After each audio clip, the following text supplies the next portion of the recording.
मेरी अगली स्ट्रैटेजी है मैकेंजी 7S फ्रेमवर्क। मैकेंजी दुनिया की टॉप कंसल्टिंग कंपनी में से एक है। उसने एक 7S का फ्रेमवर्क दिया, जिसको बताने से पहले याद दिला दूं आपको, अगर आप चैनल पर नए आए हैं तो सब्सक्राइब करिए, और अगर आप पहले से हैं तो वीडियो को शेयर करिए क्योंकि लंबा नहीं है, थोड़ा सा ही सेमिनार है और फ्री में लोगों को मिल रहा है। यूट्यूब पे आने के लिए धन्यवाद। The key to successful learning environment is structure. आपकी कंपनी का ऑर्गेनाइजेशनल असेसमेंट होगा 7S में। इजी तरीके से बताऊंगा।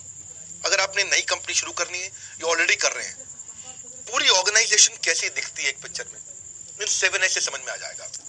क्या है ये 7S? Strategy, structure, system, shared value, style, staff और स्किल। ये 7 हैं, आपस में इंटरकनेक्टेड है। सातों को एक एक करके समझ लेते हैं। ऑर्गेनाइजेशन का असेसमेंट अभी कर लो। इसमें से 3 हार्ड है, 4 सॉफ्ट है। हार्ड और सॉफ्ट में फर्क क्या है? जो हार्ड है, जो ऊपर वाले हैं, स्ट्रैटेजी, स्ट्रक्चर और सिस्टम, ये लीडरशिप बनाती है, ये आप तय करेंगे, ये टॉप मैनेजमेंट तय करती है कि स्ट्रैटेजी, स्ट्रक्चर, सिस्टम कैसा रहने वाला है। और जो नीचे के 4 हैं, स्टाइल, स्टाफ, स्किल और शेयर्ड वैल्यू, ये पूरी कंपनी करती है। यानी कि ऊपर के 3 आप करेंगे, नीचे के 4 पूरी कंपनी करेगी। इसको अगर ऑर्गेनाइजेशनल चेंज के लिए इस्तेमाल किया जाता है 7S, कि पूरी कंपनी में कोई बड़ा परिवर्तन लेके आना हो, कोई नई स्ट्रैटेजी इंप्लीमेंट करनी हो, या अपनी कंपनी को बेचना हो, या किसी की कंपनी को खरीदना हो, या मर्जर करना हो, वहां पे ये बहुत काम आता है। देखिए, इस जो स्ट्रैटेजी है पहला, वो आपको ऑर्गेनाइजेशनल गोल, मार्केट के कंपटीशन, कंज्यूमर की डिमांड और एग्जीक्यूशन की प्रॉब्लम को समझने के लिए इस्तेमाल करते हैं। पूरा का पूरा ये हमारा इवेंट ही 20 चैप्टर का स्ट्रैटेजी के ऊपर हो रहा है। तो अपनी स्ट्रैटेजी को प्लान करिए। सबसे पहले ऑर्गेनाइजेशन पे जब जाते हैं, असेसमेंट करते हैं कि अब मेरी स्ट्रैटेजी क्या है, हम क्या अचीव करेंगे, हम कंपटीशन से कैसे डील करेंगे, और कंज्यूमर की डिमांड के साथ कैसे डील करेंगे। ये था स्ट्रैटेजी। दूसरा होता है स्ट्रक्चर। स्ट्रक्चर मतलब ढांचा, पूरा ढांचा, पूरी ऑर्गेनाइजेशन का ढांचा कैसा है।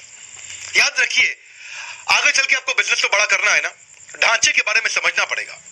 ढांचे का मतलब है ऑर्गेनाइजेशन में लोगों के रोल, रिस्पॉन्सिबिलिटी, अथॉरिटी कैसी रहेगी, हायरार्की कैसी होगी, कितने वीपी होंगे, कितने जनरल मैनेजर होंगे, कितने मैनेजर होंगे, कितने एग्जीक्यूटिव होंगे, कौन सीईओ होगा, कौन सीपीओ होगा, कौन सीएफओ होगा, कौन सीटीओ होगा।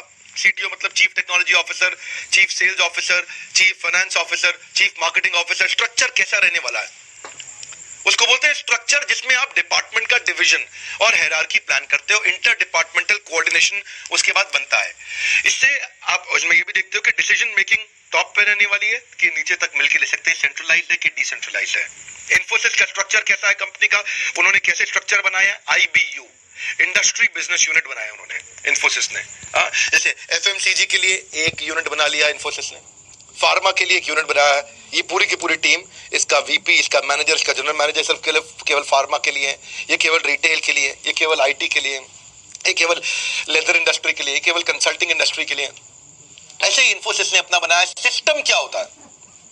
तीसरा S, सिस्टम मतलब मेथड, प्रोसीजर, प्रोसेस। सिस्टम मतलब डेली एक्टिविटी कैसे होने वाली है।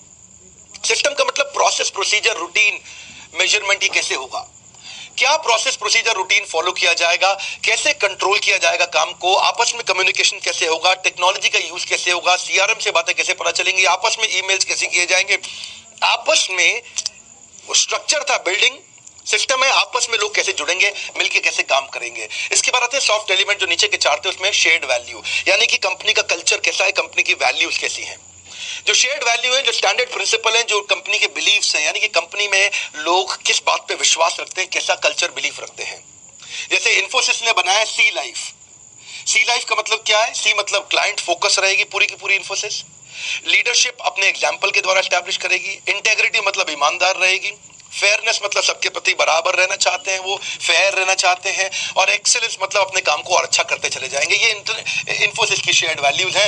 आता हूं 5वें पे, स्टाइल। स्टाइल मतलब लीडरशिप का स्टाइल कैसा रहने वाला, अप्रोच क्या है लीडरशिप का, एम्प्लॉय का पार्टिसिपेशन डिसीजन मेकिंग में होगा कि नहीं होगा, ऑर्गेनाइजेशन की लीडरशिप इफेक्टिवनेस कैसी है, कैसा स्टाइल है उनका, आपस में लोग कॉम्पिटिटिव है कि कोऑपरेटिव कोलैबोरेटिव है, आप अथॉरिटी स्टाइल है कि कोलैबोरेशन का स्टाइल है, कैसा स्टाइल है। छठा है स्टाफ। देखिए पूरी ऑर्गेनाइजेशन का आप असेसमेंट कर रहे हैं, ये 7S है। स्टाफ का मतलब है right person at right position, man power planning, कितनी मैन पावर चाहिए आपको, कहां पे कौन सी पोजीशन भरनी है आपको, क्या हम लोग कितनी पोजीशन अवेलेबल है, कितनी टीम स्पेशलाइज्ड है, उसको बोलते हैं स्टाफ। 7वां स्किल। स्किल का मतलब स्टाफ तो आ गया लेकिन स्किल है कि नहीं है, ट्रेंड है कि नहीं है, करंट स्किल सेट कैसा है, ट्रेनिंग डेवलपमेंट किसको करनी है, किस चीज पे करनी है, कोचिंग मेंटरिंग किस चीज पे करनी है, कौन से स्किल की कमी है, कौन सा गैप भरना है, एबिलिटी है कि नहीं उनके पास काम करने की। ये तो 7S। फॉर्मल एजुकेशन आपको जीवन यापन करने योग्य बनाती है, पर सेल्फ लर्निंग आपको सफल बनाती है। इसीलिए